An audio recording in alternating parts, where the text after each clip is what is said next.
welcome to Australia.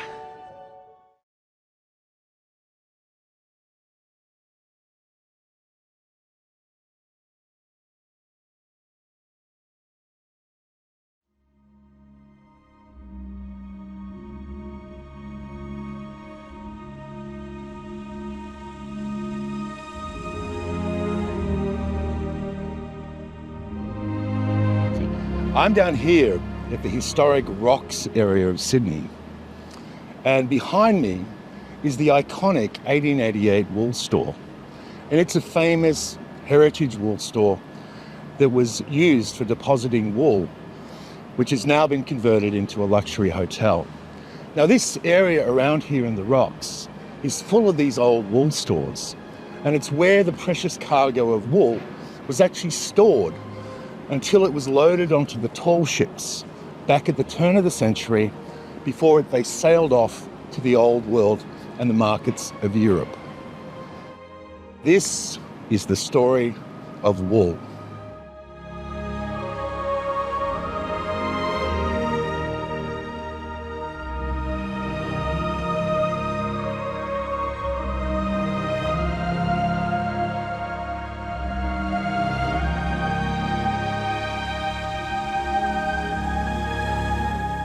The saying Australia rides on the sheep's back refers to the significant role that the wool industry played in the economic development of Australia, particularly during the late 19th and early 20th centuries.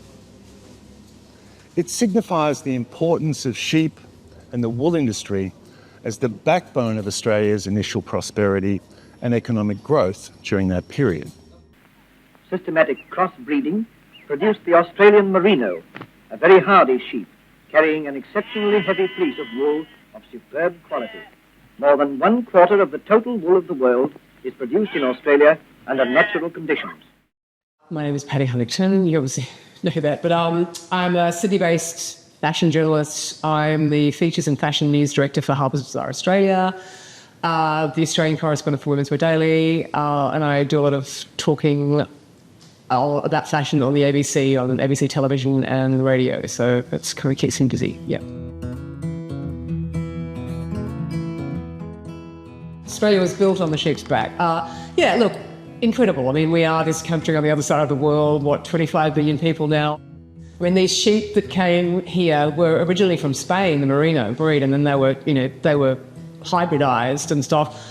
But we continue to produce the highest percentage of apparel wool that comes to Australia. I mean, New Zealand also has a lot of sheep, but they tend to produce wool for the home furnishings industry. It's a lot coarser. We are the country where, we're off the sheep's back, literally. And yeah, wool's an amazing product. It really is. Hi, I'm Jason Brunsden. I'm a fashion and lifestyle designer. I've been in the business since the early 80s, so it's about 40 years now. I think the Australian wool story is fascinating because it goes way back. It goes back to the 1820s, 1830s, when wool was our biggest industry for a very long time. I used to work with Woolmark, and I did a lot of work with them. I just think that it's part of Australia's history. It's intrinsic to the culture. The story of sheep goes all the way back to the first fleet, as the first 29 fat-tailed sheep were brought into Australia in 1788 with the first fleet. The origin of the phrase, Australia rides on the sheep's back, can be traced back to the mid-1800s, when Australia's economy heavily relied on the production and export of wool. Australia's climate and vast grazing lands were well suited for sheep and farming, and the industry quickly prospered. At shearing time, everyone turns out to help.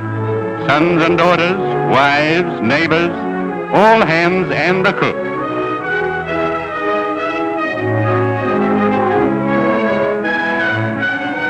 As they go through the drafting gate, the lambs are separated from the ewes, and various classes of sheep are placed in separate yards to be driven into the catching pens in the shed, ready for the shearer. Wool soon became Australia's primary export commodity, and the revenue generated through wool played a pivotal role in the country's economic development. It provided the funds necessary for infrastructure projects, such as railways and ports, and supported the growth of cities and towns.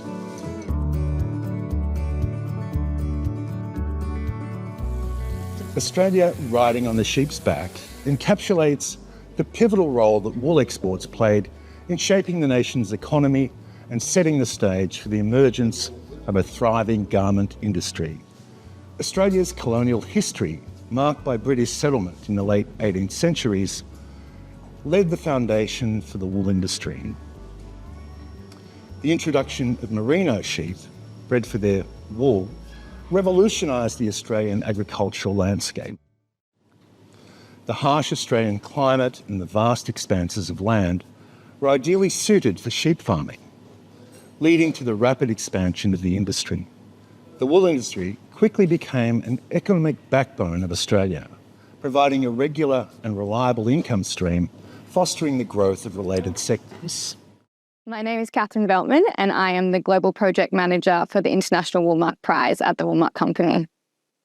Wool has been so ingrained within Australian history. I think it's such an important fibre and commodity for the Australian market. You know, it has such global resonance that it really does provide an opportunity for Australia to stand out on the global market.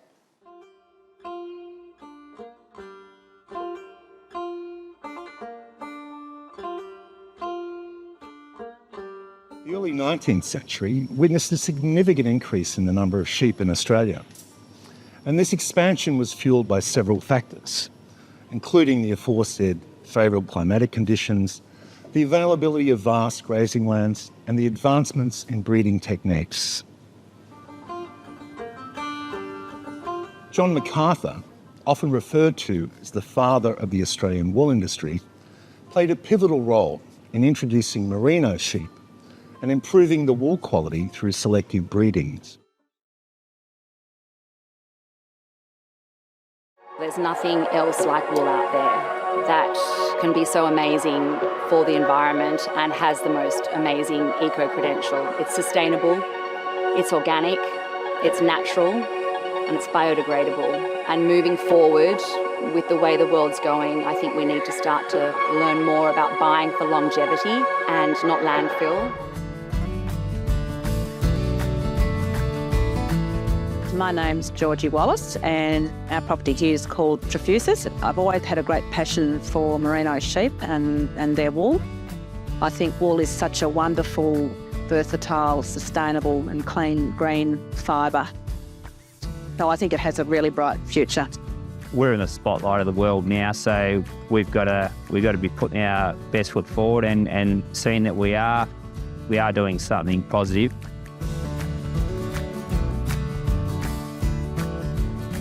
We're improving the land for future generations. It is so much better for the environment. I see that we're custodians of this property. We want to see our native flora and fauna thrive, and I think for the whole biodiversity of this property, it's important to look after that native land. So we want to leave this property in even better order for the next generation. I'm Alistair Lade. I'm part of a family business that's been producing ultrafine merino for 140 years, and I'm fourth generation and looking forward to the fifth generation taking over. I run 10,000 ultrafine merinos on 1,000 hectares. In this environment up here that we really enjoy living in, we have beautiful clean water, good soils, and with the right amount of sun we can grow high quality nutritious grass. That is ideal for these ultrafine merinos to produce some of the best natural fibre in the world. It's a pleasure going out and seeing these happy, healthy sheep, and they really respond to being looked after. We're all merino operation for fine wool. We have about 16,500 sheep. I think one of the great things about family businesses and farms in particular is that we don't have to manage for results in 12 months' time or in 6 months' time. We're managing for generations. So the health of the landscape's important to us, not for now, but in 30 or 60 or 100 years' time. Hopefully we're moving into a society that is less throwaway. Wool lends itself perfectly into that. It's definitely not a product that you have for one season and discard at the end of that. It's an annual product that's growing naturally on a sheep's back. The availability of a reliable and abundant material encouraged the establishment of textile mills and garment manufacturing facilities within Australia. And this in turn created employment opportunities, stimulated local economies, and fostered technological advancements in the garment production process. Sure, I'm John Roberts. I'm the Chief Executive Officer of Australian Wool Innovation and the Managing Director of its subsidiary company, the Woolmark Company. I stem from a wool growing family in the Southern Highlands in New South Wales, but I actually grew up in the city, so I won't pretend to be a country boy, but I certainly, it's always been part of my history and I think it's in my blood a bit to be part of the wool industry, yeah.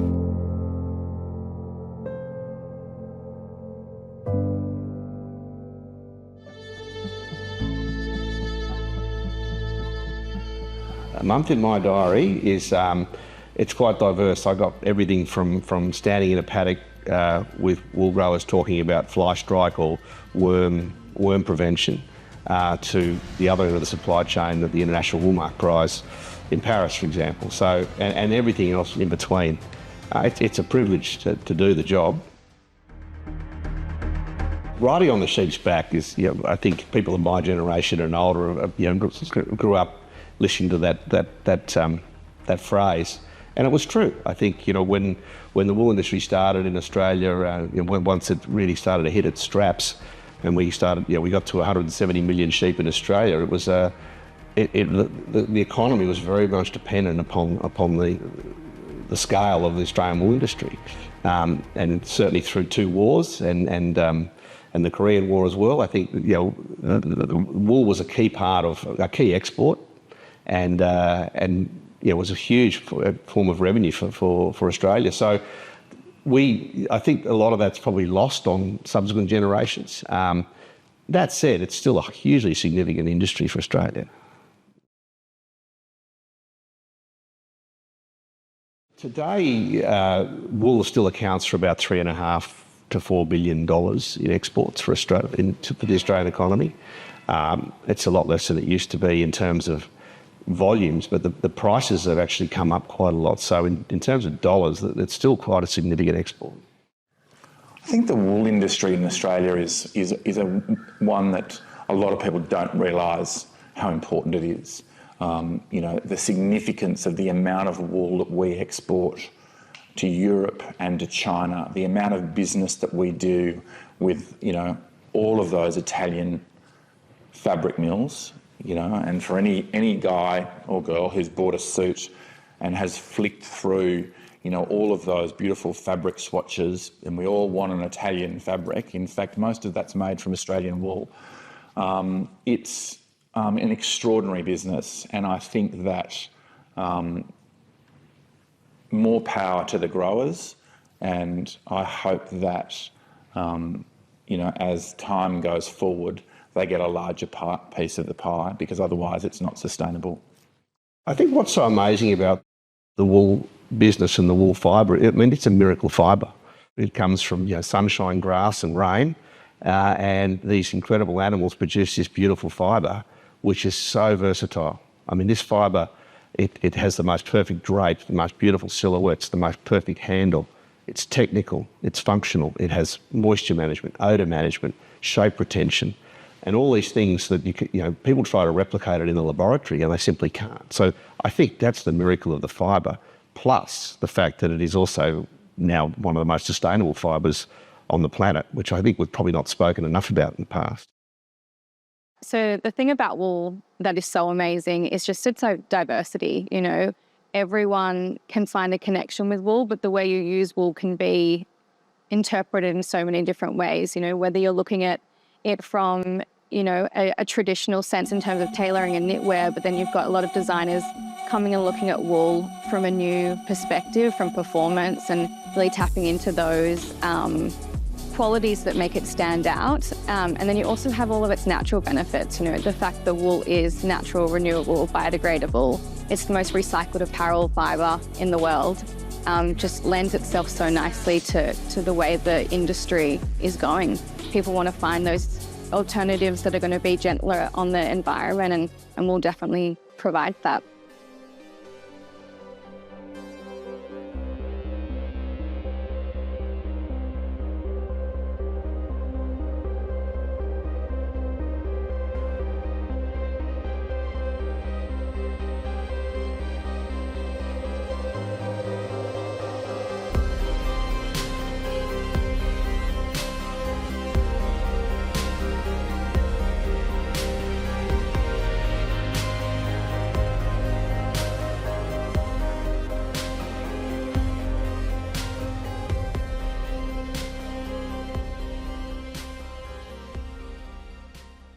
The development of transportation infrastructure, such as railways and ports, further facilitated the growth of the wool industry.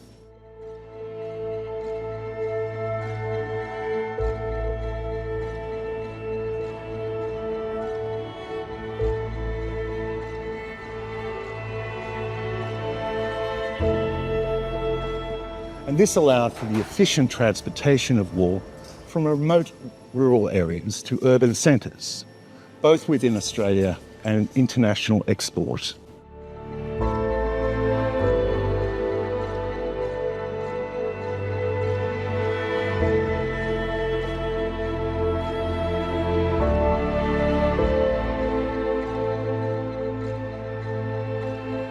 Additionally, the establishment of wool auctions provided a platform for buyers and sellers to negotiate prices, ensuring a fair trade practices and enhancing market transparency.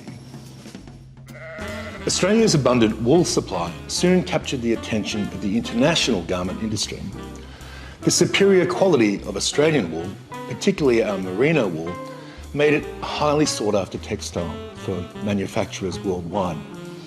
The fine texture, the strength, the natural insulation properties of Australian wool made it an ideal material for producing high-quality garments by the textile mills in Europe.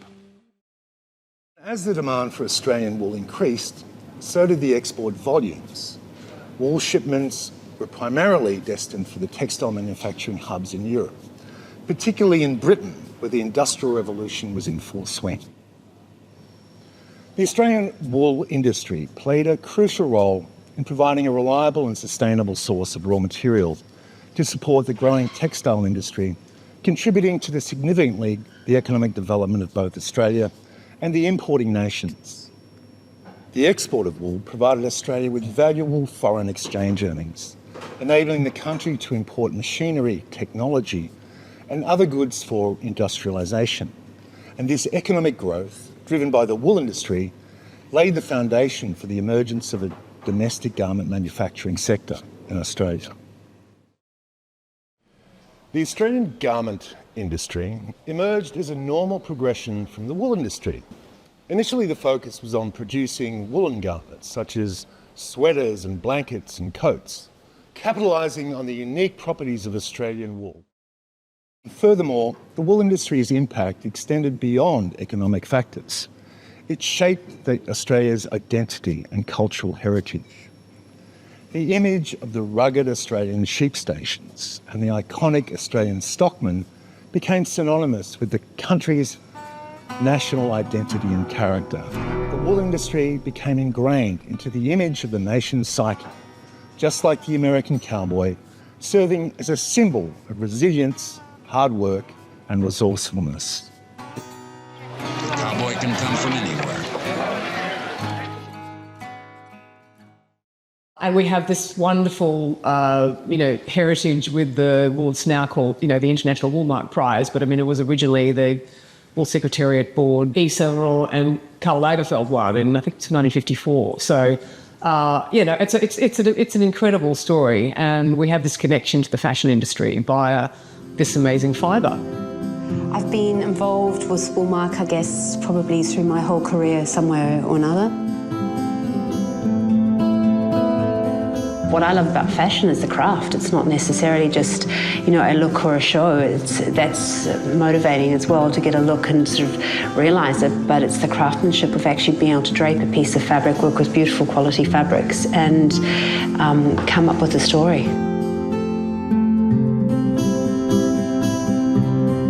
I I was on the South Australian Wool Board for many years, which I learnt a lot about, from the farmer to the shop, I guess, that whole process. So, and then worked a bit with the CSIRO and trying to develop fabrics, silk and woolen fabrics, things that were, probably a little bit different to what was on the market or what available, but there's so much more now that is available, so it's exciting. There's so much more technology and development.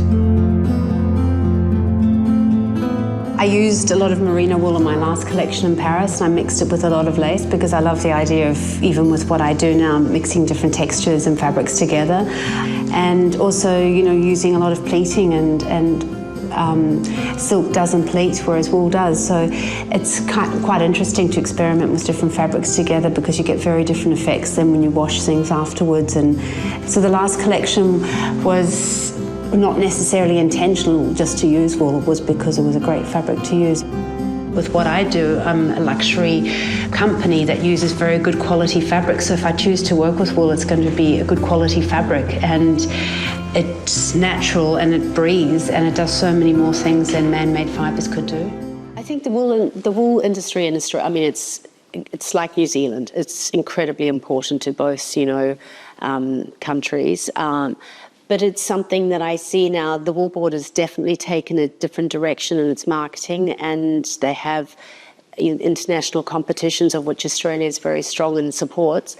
And it's very important for the industry, and it's very important because they're actually bringing younger designers to the forefront in an international way rather than a local kind of, farmers marketing way. I hate to say that, but it's very international now, and I think, it has a great group of people across judging the different fashion categories. But apart from that, for me, it's I would like to see a lot more of the wool finished in Australia, so it's sorted and combed and spun here rather than often it's sent overseas, whether it's to Italy or China, to be finished and then sent back here as fabric. But, it's a very strong industry here, and I think it's something that we all need to support and recognise. Australian wool has always been a really important story in context of not just the industry, but Australian Fashion Week. It's one of our competitive advantages.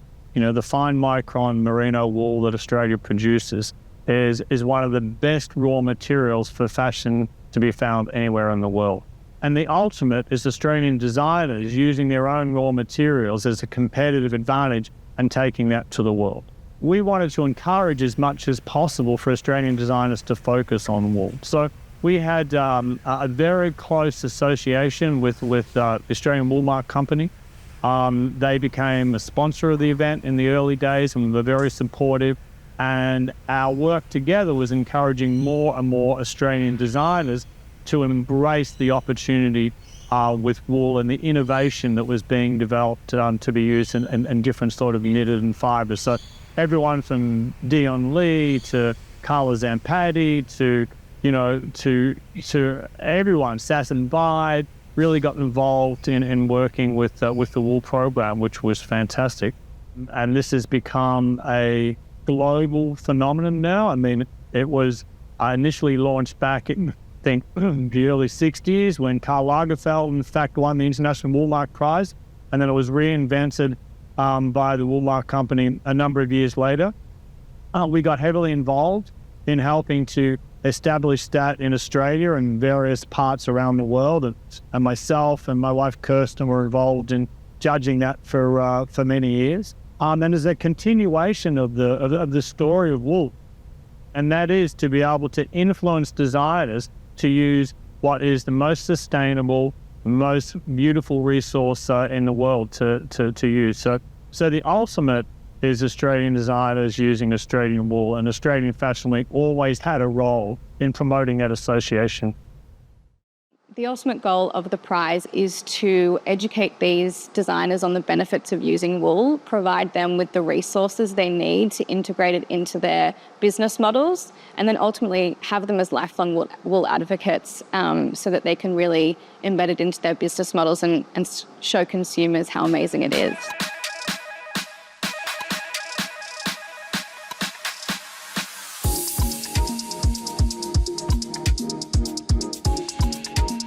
The Woolmark Prize is just a critical focal point for the power and the irresistibility of wool. The importance of this prize is unrivaled. One that focuses on craft, on individual nations and currencies and geographic locations, and seeing how they can implement that within their own work. The extraordinary innovation that took place with wool, of subverting everything we think we know about this fabric and making it incredibly modern, ethical, conscious. I thought it was a really intelligent group of designers. Yeah, look, the Woolmark Prize is probably our crown jewel in terms of some of the marketing campaigns we do. And it's the crown jewel because it's not just about marketing, but it's also about developing an alumni of people who learn to love wool and talk about wool for the rest of their career. We think that the Woolmark Prize is still very highly regarded. It's still one of the most prestigious fashion awards, we believe, in the world. As it's evolved over the years, it hasn't just been a fashion award, but we have a sustainability component to it and an innovation component to it. So it's something that we want to keep pushing and driving. The Woolmark Prize for me is a sign of excellence. What I'm loving really this year is the use of wool mixed with sustainability. Natural fibres need to be so considered as part of our wardrobes, as part of the process and the way in which we work in fashion. I think the designers who are part of the Woolmark Prize have solutions. When you talk to the designers here today, they're all alive to possibilities that I don't think people were even considering 5 years ago. I mean, wool is the most sustainable material, and they are using it in an exquisite and very innovative manner. なので、こういった形で審査員、本当に世界中から集められて、でそういう人たちから何か賞を提供されるっていうのは自信につながって、そのアーティストクリエイターの次のステップを登っていけるすごく力強い後押しになると思うんで。This generation of young designers and establishing designers are the future of fashion. The Woolmark Prize is regarded as a hugely prestigious event. I mean, we're lucky enough. We get a judging panel who come in every year. We get the likes of Tim Blanks. They come and do this out of the goodness of their heart. And a lot of the time, they're not charging us to come here. They actually want to be here to actually judge these things. We've had Victoria Beckham judge in the past as well. And they do this because they want to see good young talent evolve, and also they want to push for sustainable fibres. So it's something that we're really proud of and want to continue to push. The program is so unique in that it's opened up to emerging designers across the globe. And then once they're onboarded as a finalist, they receive 60,000 AUD, and then they enter what we call the Innovation Academy, which is our education and mentorship program, where they are given the tools and the resources and the mentorship to develop a 6-look merino wool collection. And then that's kind of their beginning of their journey with wool often. And it's really amazing to see how they embrace that, embed it within their, their company and their ethos, and then continue on later after the prize. I'm Saul Nash, and I'm a menswear designer in London. And today we're here at Somerset House at my studio. This is my messy desk. This is where I sit. And up on the wall, we have every collection that we've made to date. I do that so we always have a reference to go through, so we can see the journey that we're going on as a brand. In my masters, I'd explored knitwear, and I'd always been keen to bring knitwear back into my work, but I couldn't find the right partners to do it with. And I had visited the Woolmark company many years prior, just to explore a bit about what they do. And I was really intrigued because on that visit, I discovered that wool could be used in so many other ways than, your traditional knitted sweater or, your traditional wool coat. I think that's what was really exciting with the Woolmark Prize, is that you think of things holistically, particularly around the discussion of sustainability. I think the Woolmark Prize came at an essential time, particularly in my brand, because it was something that I was always questioning or exploring. So when you look at wool as a renewable material, and then also the fact that it's biodegradable if it's used in certain ways, I think it's embedded, parts of my work that I can't ever see leaving again. It did start from that place of, how do I design something that I want to wear all the time, but I was comfortable moving in? This idea that the garment should feel like air, this kind of understanding of movement, it's informed like the fabric choices, and then also I guess the technical aspects of the garment. So a few of these are the first kind of iteration stemming back from the Woolmark Prize. This set is made out of 100% merino wool, and I developed it with Knitwear Lab. What I really love about it is that it integrates plain knit with mesh. And what's nice is when you wear it without a jacket, you feel the ventilation throughout the body, but then when you put a jacket on, it warms you up. Using wool, it's a lot more positive than using 100% synthetic fibre. For me, it was a step towards a better use of materials within my design process. What I loved with this garment is you have double-faced jacquard, but then you have single jersey integrated within it. So when you wear it on the body, it moves really well. So these are kind of iteration stemming from what I'd created when I won the Woolmark Prize. But what I really love about this actually is it's a step towards creating something which is 100% performance driven or for active wear. Even the way the garment's constructed, it's built to resist. It can be worn on different bodies because it's made quite small and it stretches to the different body types. Look, I think the Woolmark Prize in the future, I think it'll always have the element of fashion, obviously, but I think it'll be about sustainable fashion. We spoke earlier about how fashion is the #1 priority these days, and I think given how sustainable wool is, I think there's always going to be that element of sustainability, whether that be natural dyes or just talking about the virtues of wool more broadly. But also, I think there's a functionality component. We've often talked about wool as a luxury fibre, but we don't often talk about wool as a technical fibre, and it's highly technical. So we're certainly pushing for that with our designers as they come through.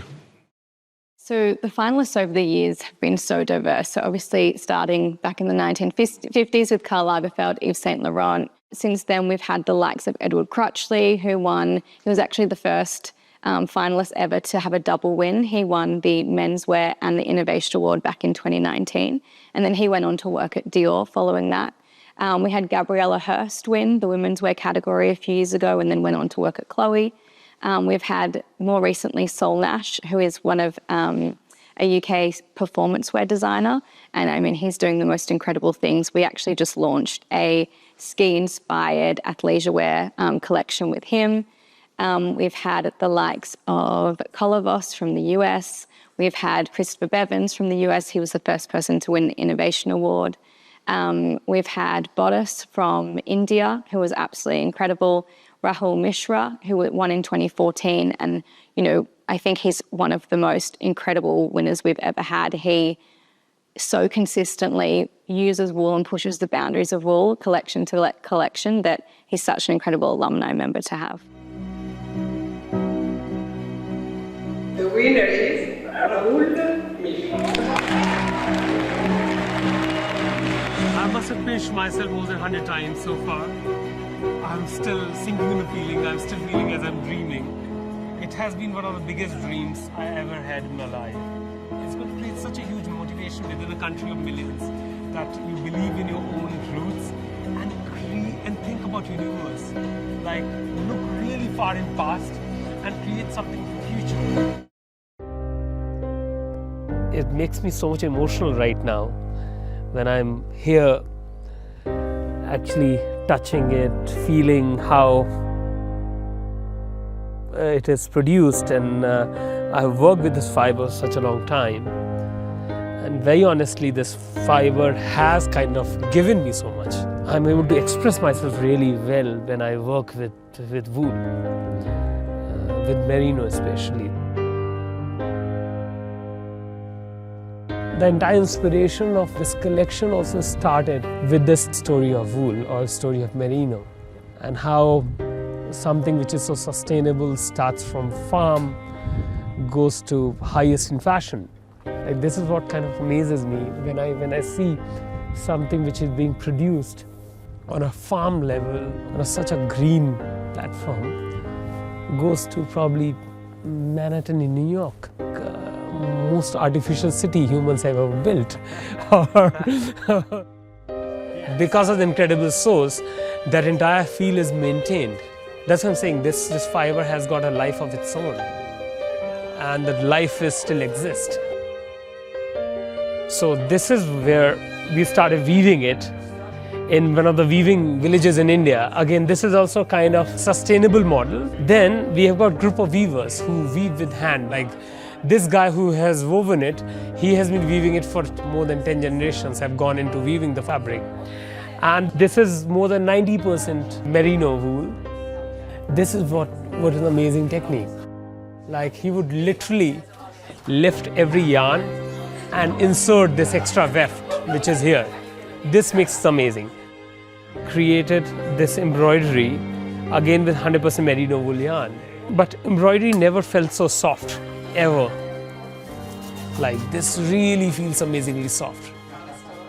It's like couture which can be like worn every day, which feels soft, which has got such a great feeling. I think we could have not got it with any other fiber, any other fabric, any other thread. This kind of feeling.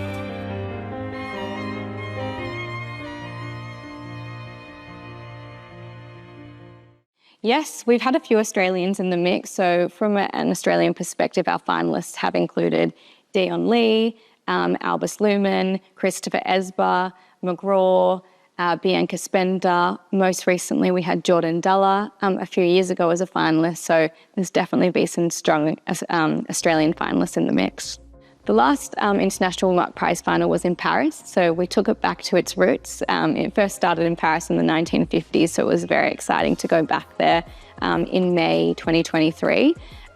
We held it at Le Petit Palais, excuse my French, but it was an absolutely incredible venue, really historical, incredibly just aesthetically beautiful. So to have that as the backdrop of showing innovation and the modernity of wool was a really cool contrast.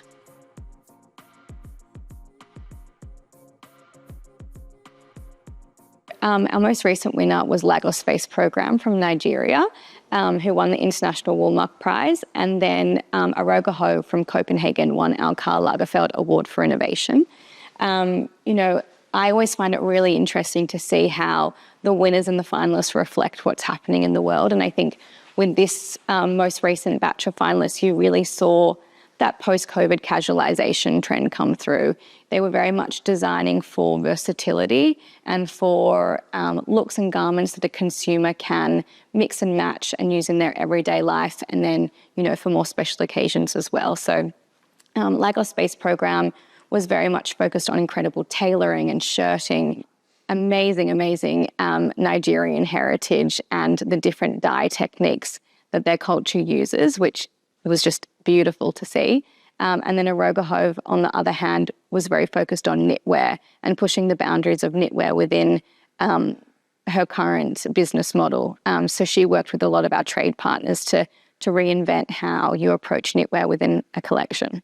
I think, you know, the International Woolmark Prize has been running for so many years now, and I think one of the most important elements of it is the industry support that we receive. You know, we have worked with the most incredible industry members to support the designers, but also wool and the wool industry.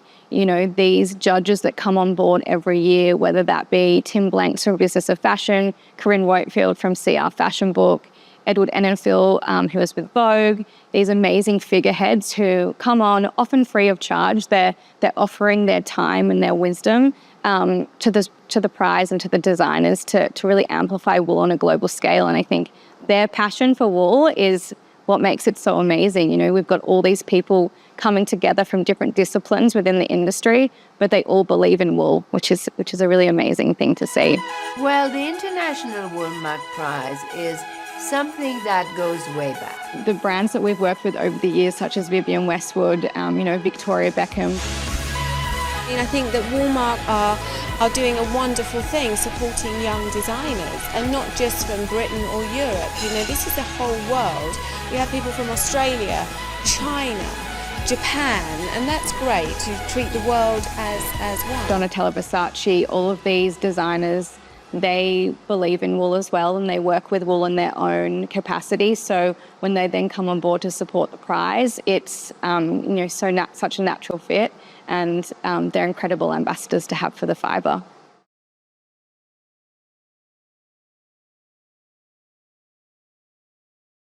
In Australia, wool has played a significant role in the British and Italian garment industries, particularly with Italian luxury companies like Zegna. And the Zegna brand were not just content to champion Australian wool. The Zegna family were so committed that they actually bought a majority stake in an Australian wool farm. The actual farm in Australia's New South Wales might not be where you'd expect to find an Italian count or a luxury Italian brand, but this 2,500 hectare property is exactly where Emilio Zegna wanted to be. And in 2014, the luxury fashion house bought a 60% share in this family-run farm. For the company, then chairman, third-generation member Paolo, it was a good opportunity to work closely with wool growers to develop the right fibres for his garments. Convincing farmer Charlie Coventry and his family to sell them a stake was a challenge. But in the end, both sides did find common ground in both being family businesses. We certainly have a sense of family, commitment, seriousness, and how well you can do your job, whatever your job is. I think there's a lot of commonalities between us, Paolo Zegna said.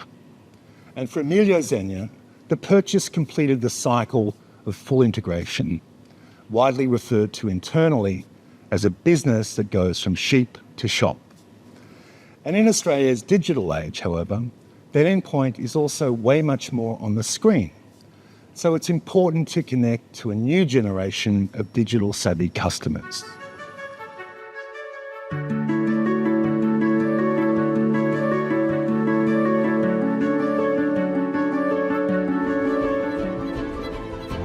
The idea was that the fabrication, the fabric itself, was made in Italy. That is how it all started.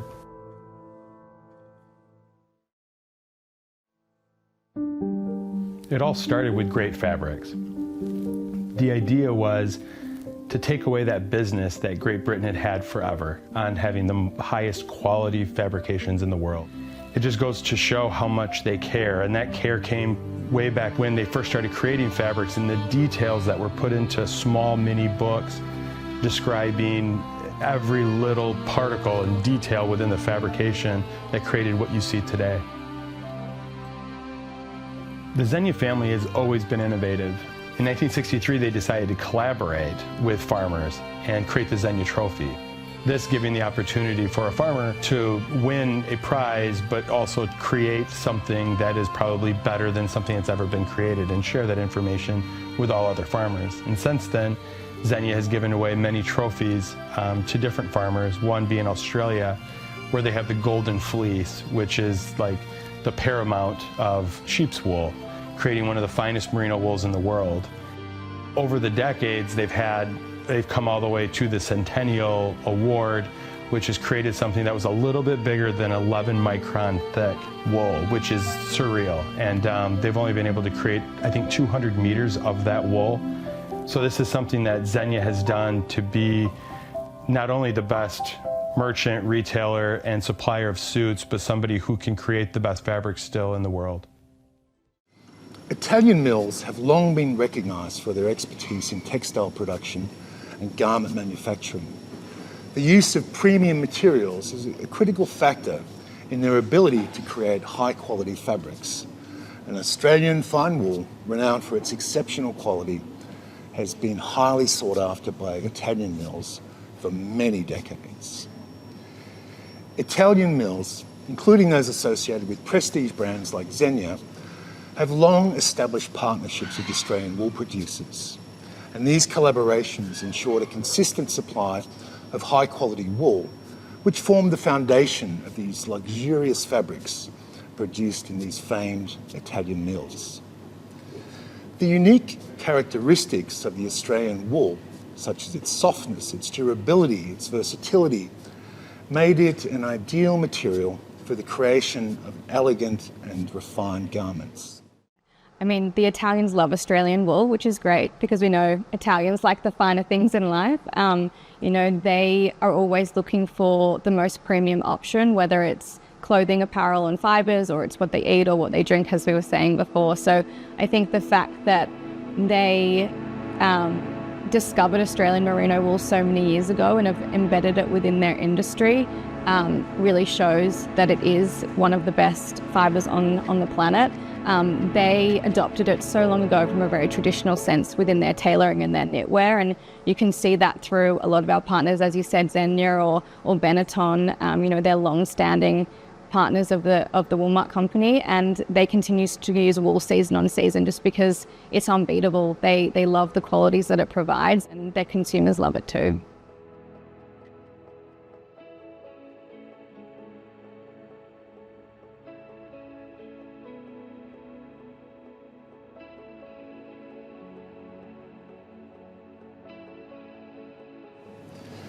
Xenia, in particular, has a long-standing history of sourcing wool directly from Australia, and the company's commitment to quality and craftsmanship has made it a leading player in the luxury menswear market. Xenia's use of Australian fine wool has contributed to its reputation for producing exquisite fabrics that exemplify both style and comfort. The influence of Australian fine wool in the Italian mills goes beyond the material itself. Australian wool producers have collaborated with these Italian mills to develop innovative techniques and processes that enhance the performance and aesthetics and appeal of the fabrics. And these collaborations have led to advancements in fabric finishes, in dyeing methods, in blending techniques, further elevating the quality and versatility of Australian fine wool. The Luna Rossa Prada Pirelli team, we started partnering with them, oh gosh, we're in our second phase now, so probably about 5-6 years ago. And they were looking for a partner who could help them develop technical wear that would still align with their focus on sustainability. So we worked with them on developing a collection that would provide the performance benefits they needed. So obviously their sailors are training both on and off the water, so making sure that they've got gear that allows them to move freely, that regulates their temperature, wicks moisture, provides them with really that soft next to skin feel. And we created a full kit with them. So you've got their training kit, so more of your gym wear, and then you've also got the kit that they wear on the water as well.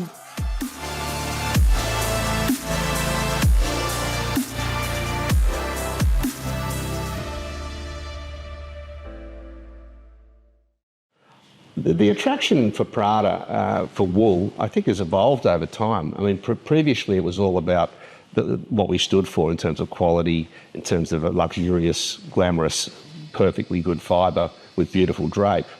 Now, the attraction for someone like Prada is our sustainable characteristics and our eco-credentials. And I think that's what a lot of people are now changing the way they want to engage with the Woolmark company. Yes, all the good stuff that we're known for in terms of quality is still a priority for them, but the added bonus now is they recognise us as a sustainability partner, and we're finding that more and more as people gravitate back towards natural fibres. So it's a very special time for the wool industry right now. We've been lucky enough to work really closely with Prada in the last little while, and Lorenzo Bertelli has been a really great supporter of the fibre. The first thing we did was work with the Prada Luna Rossa America's Cup sailing team. It's been an incredible journey. They are mad about sailing, and obviously sailing has a global audience that's vast. they were looking for a sustainability partner to come up with something that was more appealing to and functional for their sailors, but also something where they could illustrate their morphing to a more sustainable brand.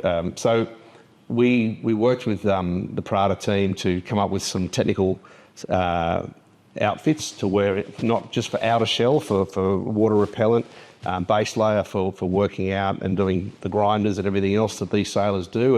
And we put all those products through to the test.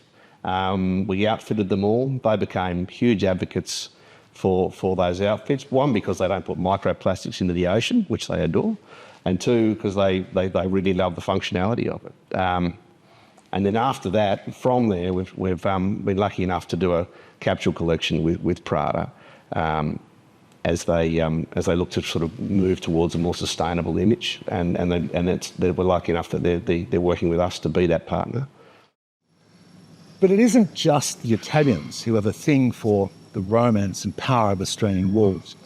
It turns out all the major international fashion houses, the big ones, and their designers, all pretty much worship Australian wool as something being natural and divine.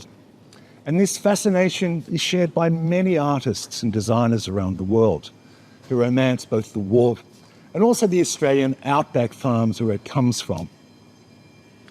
Japanese fashion label Phasetasm is deeply rooted in Tokyo's edgy street culture. Journeying to Australia, founder-designer Hiromichi Okai visited a merino wool-growing facility to mark the beginning of a 2-year season and partnership with the Walmart company.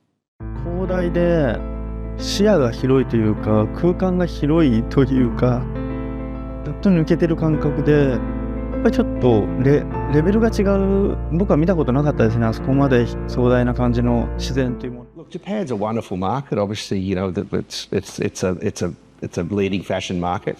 And there's always good evolving designers coming through. We've been lucky enough to work with a group called Phasetasm.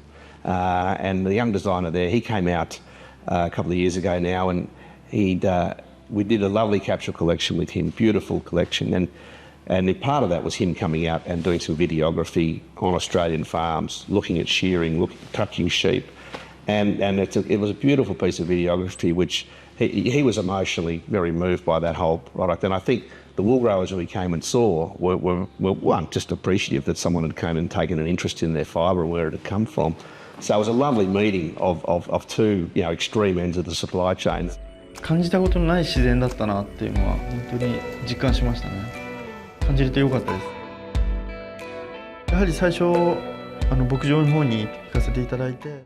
Look, when designers like Phasetasm come out to Australia, I think first of all, I think they're overwhelmed by the hospitality and the warmth, particularly in the bush, in the regional areas.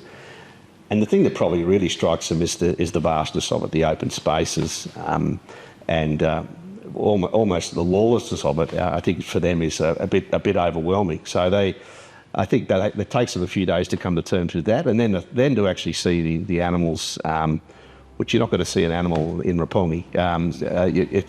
That's a big thing in itself. So to see not just one animal, but possibly 30,000 of them all being cared for and in a free-range environment is a really beautiful thing for them, a really powerful thing for them. We love having some of our brand partners come to Australia. We're really proud of what Australian farmers do, and when we have some of these brand partners who come out who you might think probably don't have a huge interest in Australian wool, when they come out and they see it, they see the sheep, they see the passion, they see the way we look after the land and look after the animals. I mean, it's a very emotional experience for a lot of those brands, whether it be new up-and-coming designers from Japan or established brands like Prada or Benetton or Palazenia, who's often out here working with the Walmart company. The Walmart company, but the Walmart Prize specifically provides the opportunity to have conversations with some of the biggest designers in the world. So it really is a platform to integrate ourselves into the industry and make sure that we're providing the industry, whether it be emerging or established designers, with access to wool so that they can use what we believe is the best fibre in the world. People wear those garments because they're a price point, and I think after the war, the growth of synthetic fibres and acrylic fibres was seen as a real progression, and you could argue it was, without possibly realising some of the more damaging outcomes from those fibres longer term. So I think people bought them with the right reason, for the right intent. Look, I think petroleum-based fibres and man-made cellulosic fibres, they have great functionality, and as I mentioned, they fit a good price point. I think the problem they have is that they don't biodegrade. They stay into landfill into perpetuity, contribute to global warming.